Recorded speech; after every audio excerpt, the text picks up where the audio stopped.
How to Succeed, or Stepping Stones to Fame and Fortune, by Orison, Swett, Marden. Chapter 2. Seize Your Opportunity. The blowing winds are but our servants when we hoist the sail. You must come to know that each admirable genius is but a successful diver in that sea whose floor of pearls is all your own, by Emerson. Who waits until the wind shall silent keep, who never finds the ready hour to sow, who watcheth clouds will have no time to reap, by Helen Hunt Jackson. The secret of success in life is for a man to be ready for his opportunity when it comes, by Disraeli. Do the best you can where you are, and, when that is accomplished, God will open a door for you and a voice will call, "Come up hither into a higher sphere," by Beecher. Our grand business is, not to see what lies dimly at a distance, but to do what lies clearly at hand, by Carroll. "When I was a boy," said General Grant, "my mother one morning found herself without butter for breakfast, and sent me to borrow some from a neighbor. Going into the house without knocking, I overheard a letter read from the son of a neighbor, who was then at West Point, stating that he had failed in examination and was coming back home. I got the butter, took it home, and without waiting for breakfast ran to the office of the congressman for our district. 'Mr. Hammer,' I said, 'will you appoint me to West Point?' 'No, is there, and has 3 years to serve. But suppose he should fail, will you send me?' Mr. Hammer laughed. 'If he don't go through, no use for you to try, you lie. Promise me you will give me the chance, Mr. Hammer, anyhow.' Mr. Hammer promised. The next day the defeated lad came home, and the congressman, laughing at my sharpness, gave me the appointment. 'Now,' said Grant, 'it was my mother's being without butter that made me general and president.' But he was mistaken. It was his own shrewdness to see the chance, and the promptness to seize it, that urged him upward. 'There is nobody,' says a Roman cardinal, 'whose fortune does not visit once in his life, but when she finds he is not ready to receive her, she goes in at the door and out through the window.' Opportunity is coy. The careless, the slow, and the observant, the lazy fail to see it, or clutch at it when it has gone. The sharp fellows detect it instantly, and catch it when on the wing. The utmost which can be said about the matter is, that circumstances will and do combine to help men at some periods of their lives, and combine to thwart them at others. Thus much we freely admit, but there is no fatality in these combinations, neither any such thing as luck or chance, as commonly understood. They come and go like all other opportunities and occasions in life, and if they are seized upon and made the most of, the man whom they benefit is fortunate. But if they are neglected and allowed to pass by unimproved, he is unfortunate. 'Charley,' says Moses H. Grinnell to a clerk born in New York City, 'take my overcoat tip to my house on the Fifth Avenue.' Mr. Charley takes the coat, mutters something about, 'I'm not an errand boy. I came here to learn business,' and moves reluctantly. Mr. Grinnell sees it, and at the same time one of his New England clerks says, 'I'll take it up.' 'That is right. Do so,' says Mr. G. And to himself he says, 'That boy is smart. He will work.' And he gives him plenty to do. He gets promoted, gets the confidence of business men, as well as of his employers, and is soon known as a successful man. The youth who starts out in life determined to make the most of his eyes and let nothing escape him which he can possibly use for his own advancement, who keeps his ears open for every sound that can help him on his way, who keeps his hands open he may clutch every opportunity, who is ever on the alert for everything which can help him to get on in the world, who seizes every experience in life and grinds it up into paint for his great life's picture, who keeps his heart open that he may catch every noble impulse and everything which may inspire him, will be sure to live a successful life. There are no ifs or ands about it. If he has his health, nothing can keep him from success. Zion's Herald says that Isaac Rich, who gave 1,350,000 to found Boston University of the Methodist Episcopal Church, began business thus. At 18 he went from Cape Cod to Boston with $3 or $4 in his possession, and looked about for something to do, rising early, walking far, observing closely, reflecting much. Soon he had an idea. He bought 3 bushels of oysters, hired a wheelbarrow, found a piece of board, bought 6 small plates, 6 iron forks, a 3-cent pepper box, and 1 or 2 other things. He was at the oyster boat buying his oysters at 3 o'clock in the morning, wheeled them in 3 miles, set up his board near a market, and began business. He sold out his oysters as fast as he could get them, at a good profit. In that same market he continued to deal in oysters and fish for 40 years, became king of the business, and ended by founding a college. His success was won by the industry and honesty. "Give me a chance," said Halliburton's stupid, "and I will show you." But most likely he has had his chance already and neglected it. "Well, boys," said Mr. A New York merchant, to his 4 clerks, one winter morning in 1815, "this is good news. Peace has been declared. Now we must be up and doing. We shall have our hands full, but we can do as much as anybody." He was owner and part owner of several ships lying dismantled during the war, 3 miles up the river, which was covered with ice and an inch thick. He knew that it would be a month before the ice yielded for the season, and that thus the merchants in other towns where the harbors were open would have time to be in the foreign markets before him. His decision therefore was instantly taken. "Reuben," he continued, addressing one of his clerks, "go and collect as many laborers as possible to go up in the river. Charles, do you find Mr. the rigger, and Mr. the sailmaker, and tell them I want them immediately. John, engage half a dozen truckmen for today and tomorrow. Stephen, do you hunt up as many gravers and caulkers as you can, and hire them to work for me." And Mr. A himself sallied forth to provide the necessary implements for ice breaking.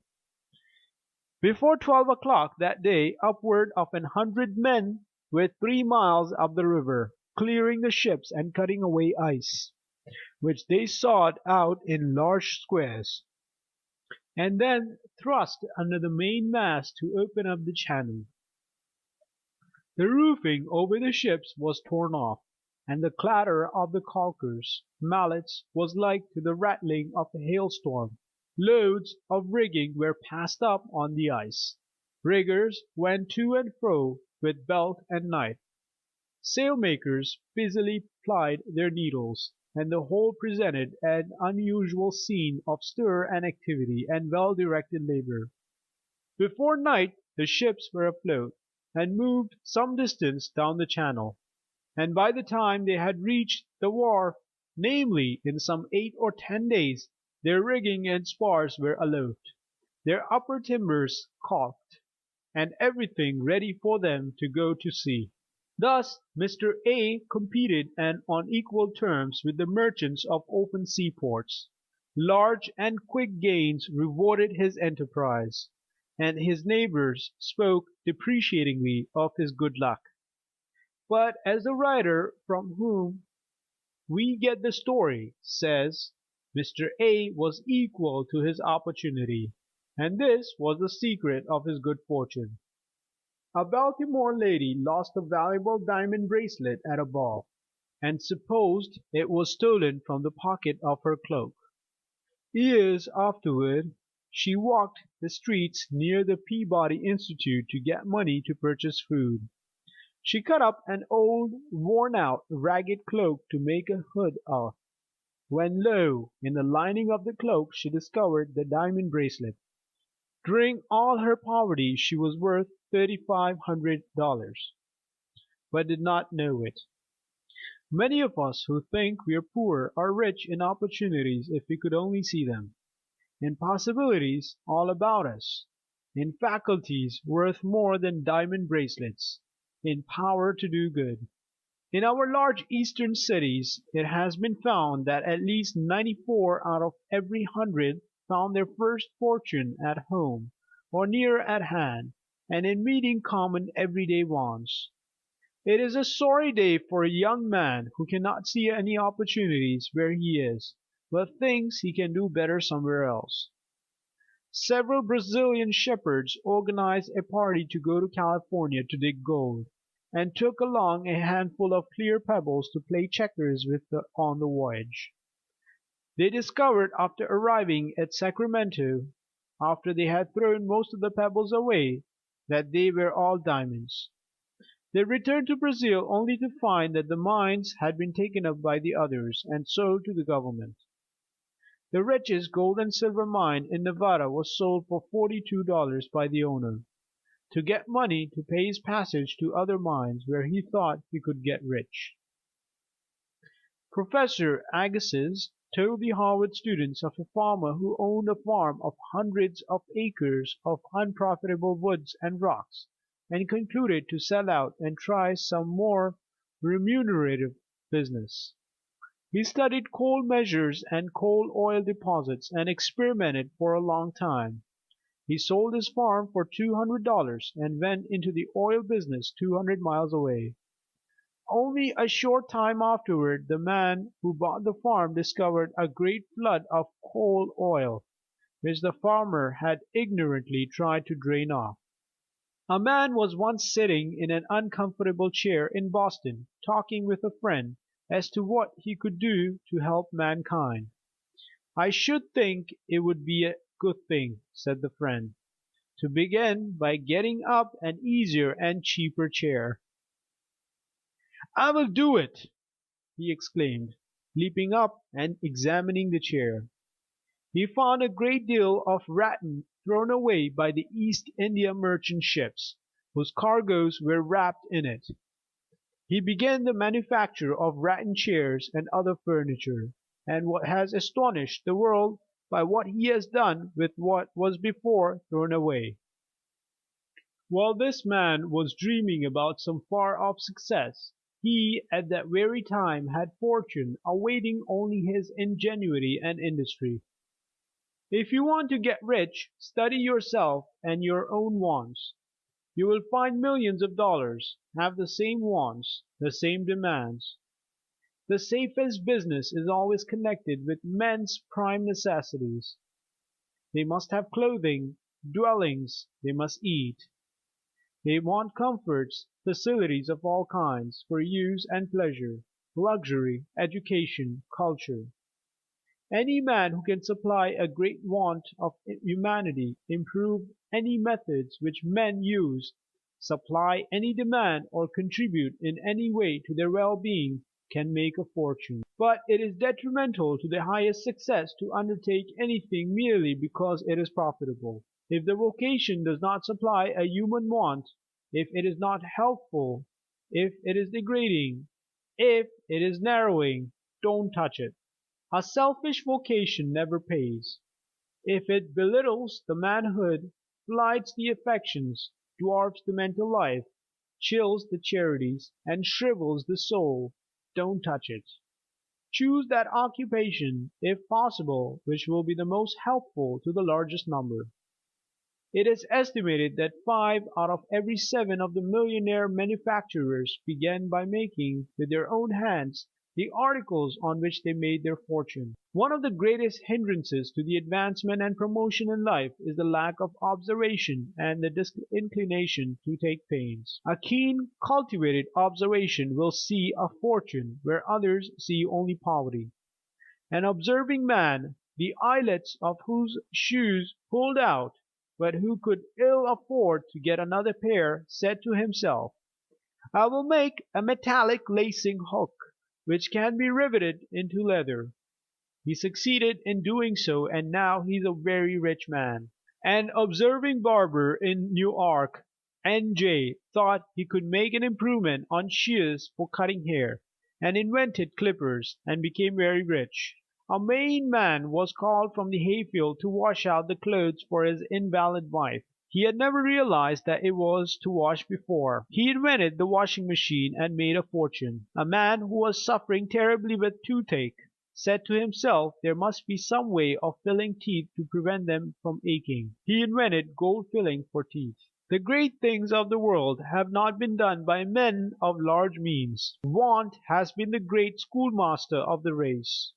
Necessity has been the mother of all great inventions. Ericson began the construction of his screw propeller in a bathroom. John Harrison, the great inventor of the marine chronometer, began his career in the loft of an old barn.